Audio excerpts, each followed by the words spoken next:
Hello everybody, मैं हूँ miss Jayashree और आज आपके लिए लाई हूँ पीआर यादव सॉल्यूशन। मैंने पूरी पीआर यादव हिंदी में कवर की है, सारे क्वेश्चन हिंदी में अटेंड की है ताकि आप सबको अच्छे से समझ में आए। तो ये मेरा पहला वीडियो है।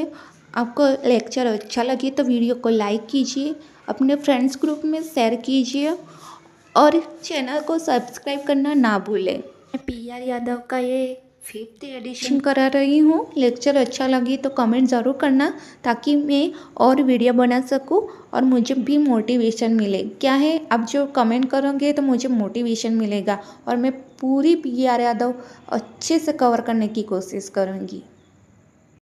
तो आज की शुरुआत हम पॉजिटिव थॉट से करते हैं।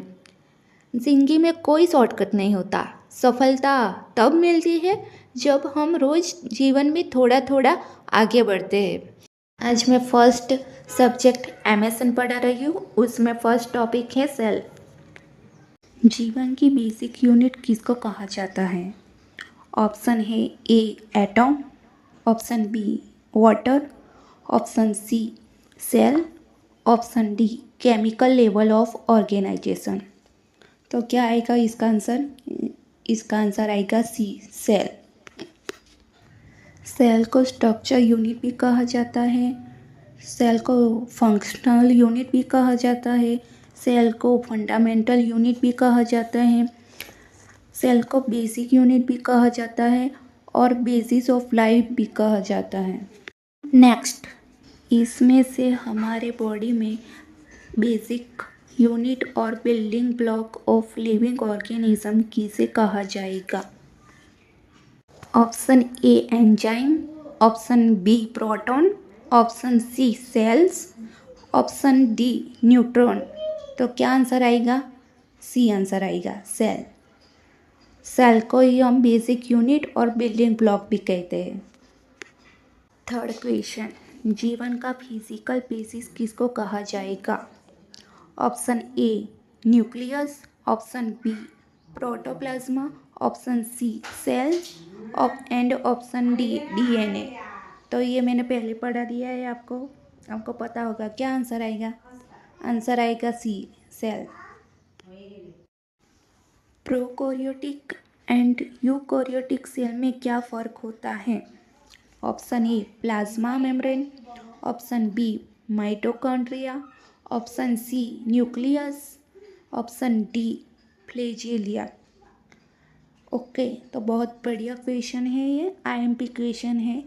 इसको हम बारीकी से समझते हैं। देखिए, प्रोकैरियोटिक क्या होती है? Karyotic means nucleus and pro means undevelopment, मतलब ऐसी सेल जिसके अंदर न्यूक्लियस पूर्ण रूप से डेवलप ना हुई हो। और यूकैरियोटिक क्या होती है?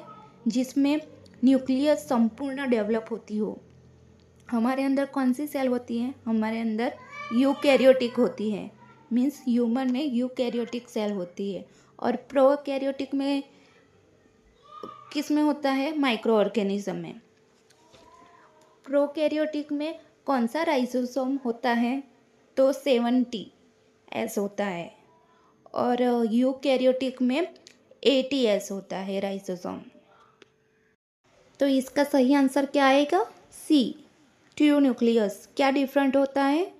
तो प्रोकैरियोटिक में ट्रू न्यूक्लियस एब्सेंट होते हैं और यूकैरियोटिक में ट्रू न्यूक्लियस प्रेजेंट होते हैं। नेक्स्ट, प्रोकैरियोटिक सेल में ट्रांसक्रिप्शन कहाँ होता है?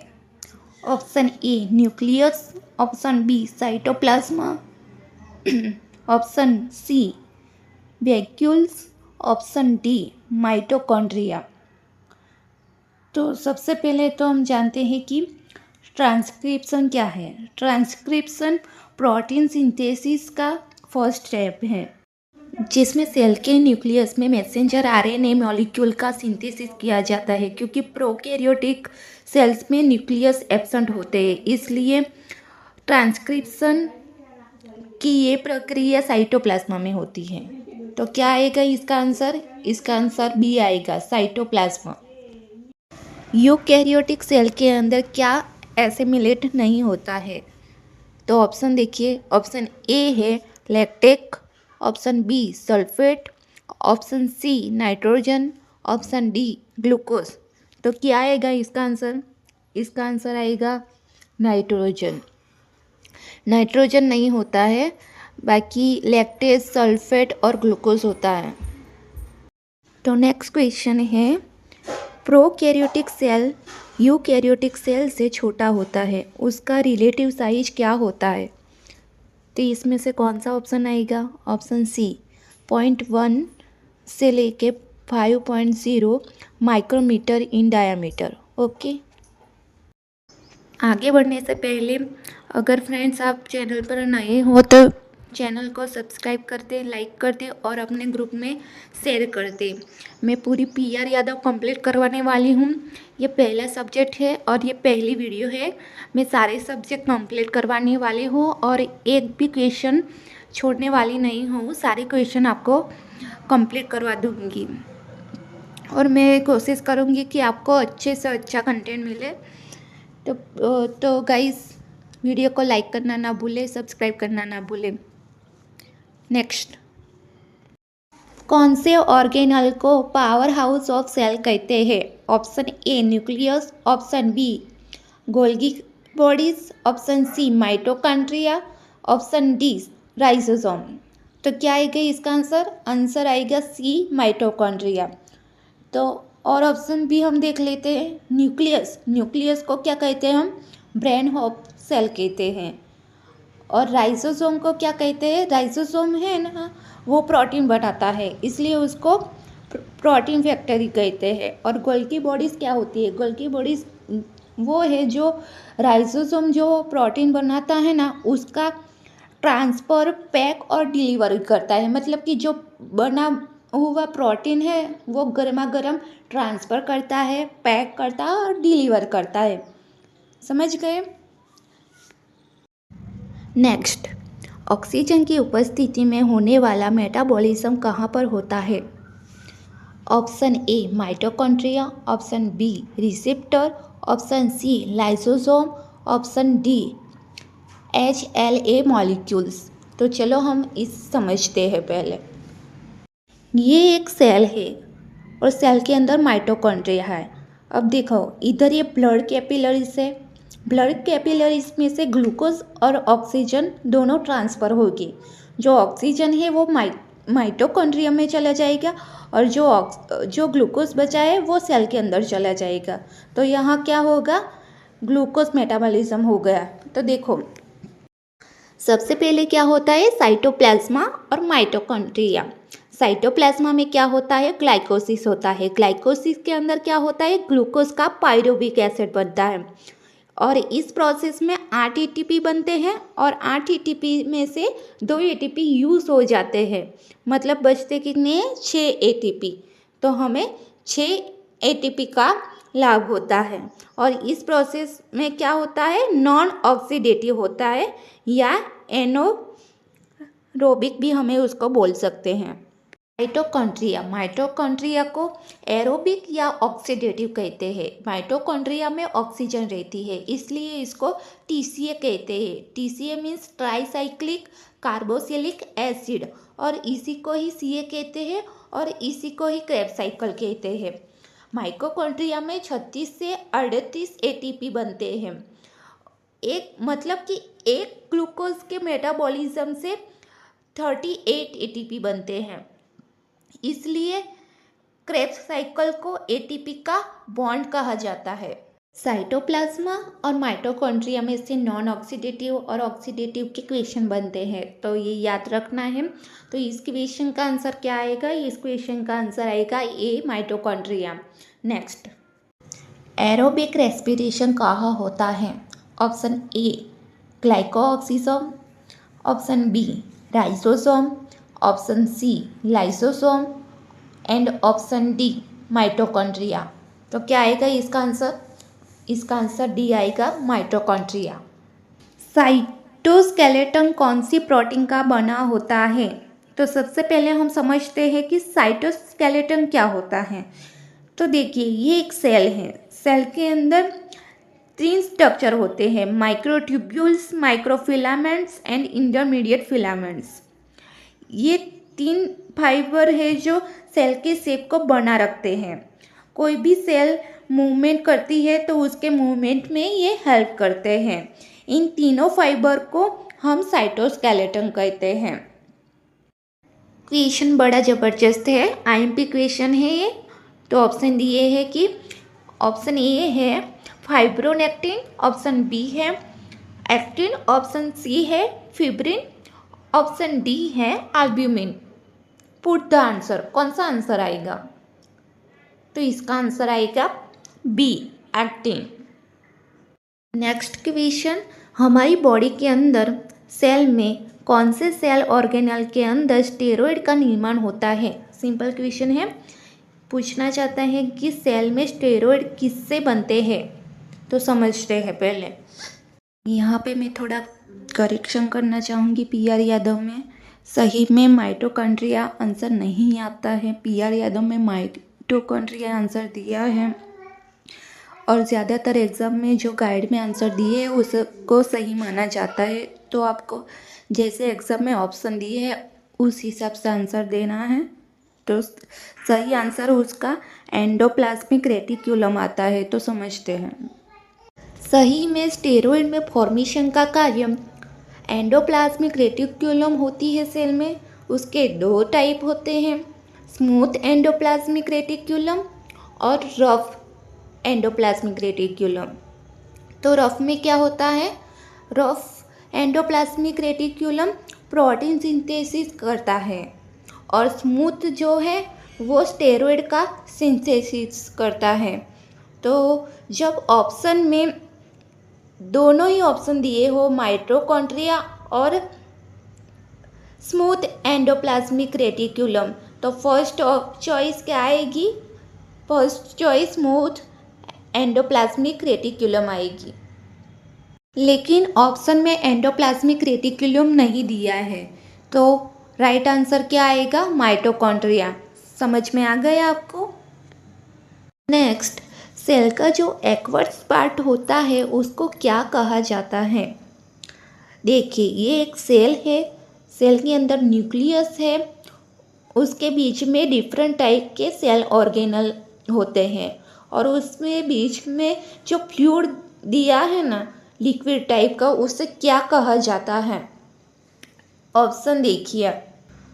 Option A cytosol, option B cytoplasm, option C nucleus, option D cytoplast. जब सेल के फ्लूइड की बात आती है तो उसको हम साइटोप्लाज्मा कहते हैं। लेकिन साइटोप्लाज्मा के भी 2 टाइप होते हैं। एक है लिक्विड, उसको हम मैट्रिक्स भी कहते हैं, और दूसरा है सेल ऑर्गेनल प्लस लिक्विड, मतलब दोनों मिक्स होते हैं। तो ये इसको क्या कहा जाता है? ट्रोफोप्लाज्मा कहा जाता है। और जो पूरा लिक्विड से बना होता है, मतलब कि लिक्विड मैट्रिक्स, को हम साइटोसोल कहते हैं। और जब भी हम क्वेश्चन आते हैं कि सेल के फ्लूइड के बारे में क्वेश्चन आता है तो सिस्टोप्लाज्मा आंसर आता है। लेकिन ऑप्शन में दोनों ही दिया हो, सिस्टोप्लाज्मा और सिस्टोसोल, तो फर्स्ट चॉइस होगी हमारी सिस्टोसोल। तो इसका करेक्ट आंसर सिस्टोसोल आएगा। समझ में आ रहा है आपको? कमेंट ज़रूर करना कि आपको समझ में आता है या नहीं। मैं जो समझा रही हूँ वो आपको समझ में आया कि नहीं, मुझे भी पता चले। नेक्स्ट क्वेश्चन है, ऐसा ऑर्गेनल बताइए जो मेटाबॉलिक प्रोसेस से रिलेटेड होता है, वो कहाँ पाया जाता है? ऑप्शन दिया है A ribosome, B mitochondria, C cytoplasm and D endoplasmic reticulum. तो क्या आएगा आंसर? सीधा सीधा आंसर है ऑप्शन सी आएगा, cytoplasm. Next question, cell membrane is, option दिए हैं A semi permeable, option B permeable, option C selective permeable and option D impermeable. तो समझते हैं सेल मेम्ब्रेन क्या है। सेल मेम्ब्रेन को प्लाज्मा मेम्ब्रेन भी कहते हैं। ऐसी मेम्ब्रेन जो सेल की बाहर की बॉर्डर बनाती है। यह फॉस्फोलिपिड, प्रोटीन और कोलेस्ट्रॉल से बनी होती है, जिसके बाहरी स्तर पर कार्बोहाइड्रेट होते हैं। सेल मेम्ब्रेन में एक लिपिड बाइल लेयर होता है जो सेमी परमिएबल होता है, जो रेगुलेट ट्रांसपोर्ट ऑफ मटेरियल को नियंत्रित करता है। इसलिए इसका राइट आंसर क्या आएगा? राइट आंसर आएगा A, semi permeable. Next question, cell के बाहर जो प्रोटीन काम आते हैं उन प्रोटीन का सिंथेसिस किस में होता है? ऑप्शन है A, in the mitochondria, option B, on the rough endoplasmic reticulum, option C, on the smooth endoplasmic reticulum and option D, on free ribosome. तो समझते हैं पहले। सेल में एंडोप्लाज्मिक रेटिक्यूलम 2 टाइप की होती है, रफ एंडोप्लाज्मिक रेटिक्यूलम और smooth endoplasmic reticulum. Smooth है वो चिकनी होती है और वो स्टेरॉइड बनाती है, जबकि रफ एंडोप्लाज्मिक रेटिक्यूलम है जिसमें राइजोसोम चिपके होते हैं और वो प्रोटीन बनाता है। तो इसका सही आंसर क्या आएगा? Rough endoplasmic reticulum, answer B आएगा। नेक्स्ट क्वेश्चन है, प्रोटीन सिंथेसिस किसका फंक्शन है? ऑप्शन ए है smooth endoplasmic reticulum, option B rough endoplasmic reticulum, option C Golgi apparatus and option D mitochondria. तो इसका आंसर आएगा बी, रफ एंडोप्लाज्मिक रेटिक्यूलम। अगर option में राइबोसोम दिया हो और रफ एंडोप्लाज्मिक दोनों ही दिया हो तो फर्स्ट चॉइस क्या आएगी? फर्स्ट चॉइस आएगी राइबोसोम। अगर ऑप्शन में दोनों ही ना दिया हो, राइबोसोम और रफ एंडोप्लाज्मिक रेटिक्यूलम दोनों ही ना दिया हो, तो थर्ड ऑप्शन क्या आएगा? थर्ड ऑप्शन आएगा आरएनए, राइबोसोमल आरएनए, जो पूरे आरएनए का ऐसे परसेंटेज होता है। ये आरएनए है जो प्रोटीन सिंथेसिस का मैसेज यहाँ से लेकर यहाँ तक ले जाता है। समझ गए? कौन सा घटक प्रोटीन संश्लेषण में मदद करता है? ऑप्शन दिए है, ऑप्शन ए है डीएनए, ऑप्शन बी है साइटोप्लाज्म, ऑप्शन सी है Golgi bodies and option D है राइबोसोम। तो सही आंसर क्या आएगा इसका? डी आएगा, राइबोसोम। मैंने पहले समझा दिया है आपको, तो सिंपल क्वेश्चन है। ओके। नेक्स्ट, किसे एनिमल सेल्स में मेन माइक्रोट्यूब्यूल ऑर्गेनाइजिंग सेंटर कहा जाता है? ऑप्शन दिए है, ऑप्शन ए है mitochondria, option B centrosome and option C ribosome and D Golgi bodies. तो आंसर क्या आएगा? आंसर बी आएगा। तो समझते हैं सेंट्रोसोम क्या है। सेंट्रोसोम एक ऑर्गेनेल है जो पशु सेल्स में मुख्य केंद्र के रूप में कार्य करती है, साथ ही सेल साइकिल प्रोग्रेस का रेगुलेटर भी है। समझ गए? आगे बढ़ते हैं। सेल्यूलर एक्टिविटी को परफेक्ट बनाए रखने के लिए कौन सा मीडियम हमारे शरीर के अंदर आवश्यक होता है? ऑप्शन ए है acidic, option B neutral, option C basic and option D all of above. Answer क्या आएगा? आंसर सी आएगा, बेसिक। कैसे? समझते हैं। हमारी बॉडी में सेल्यूलर एक्टिविटी में बेसिक और अल्कलाइन पीएच होती हैं। हमारी नॉर्मल पीएच कितनी होती है? हमारी नॉर्मल पीएच 7.35 से लेकर 7.45 तक होती है। देखिए, ये एक पीएच स्केल है। ये पहला 0.0, बीच वाला 7 और लास्ट वाला 14। जब पीएच 7 से कम हो जाती है तो एसिडिक बनती है और 7 से ज़्यादा हो जाती है तो अल्कलाइन बनती है। तो हमारी बॉडी किस वाले एरिया में होती है? 7 से ज़्यादा वाला। ओके, समझ गए? आगे बढ़ते हैं। हमारी बॉडी की सेल्स में कितना प्रतिशत पानी रहता है?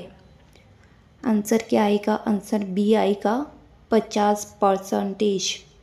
देखिए ये एक सेल है, सेल के बीच में न्यूक्लियस है, न्यूक्लियस के पास में डिफरेंट डिफरेंट टाइप के सेल ऑर्गेनल है और उसके बीच में फ्लूइड है जो लिक्विड है वो कितना परसेंटेज होता है, मतलब ये 50% होता है।